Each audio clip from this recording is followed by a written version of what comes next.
Hello. हाँ थोड़ा मजा आया। अच्छा हाँ। अरे भाई देखे जाओ रात बच्ची हाँ एक बात कहनी है। क्या? आज टूट के गिर गई इसलिए कहना है। अरे सैया टूट गई कमर कर धनिया, सैया टूट गई कमर कर धनिया।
ये आ गए आदरणीय श्रीमान माननीय विकास सिंह।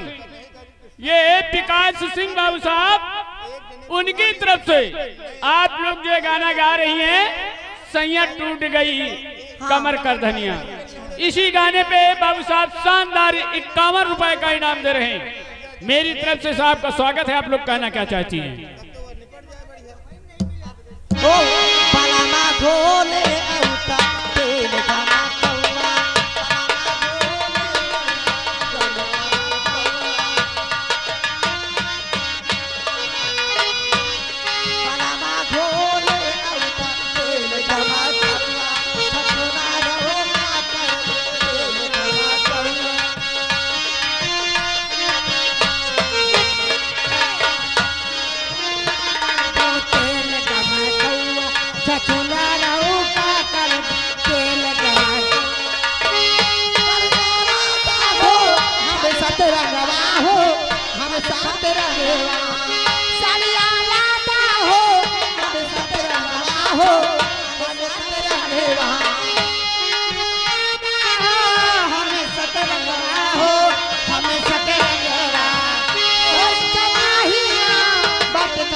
शांत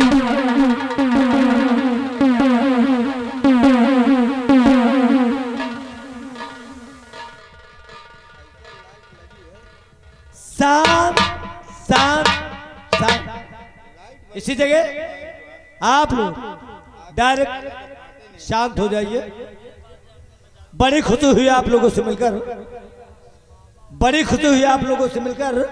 बस इसी तरह आप लोग शांति व्यवस्था बनाए रखना।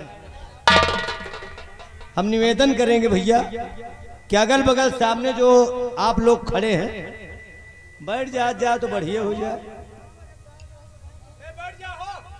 कहा सब जने बैठ जा बैठ के देखा भाई का बताई।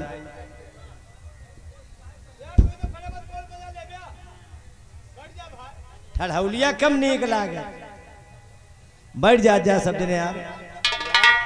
ए भैया लाइट वाले का बलौती नहीं तो ये आंखें तो फोड़ डरी हैं आज रात भर में पूरा यार। काजनी कौन लैटिया लगाए है ससुरी आँखिए में धई देखा। एकदम आंखिन पर लागे टीकू सामने तो देख ही नहीं जाता। कुछो दिखाते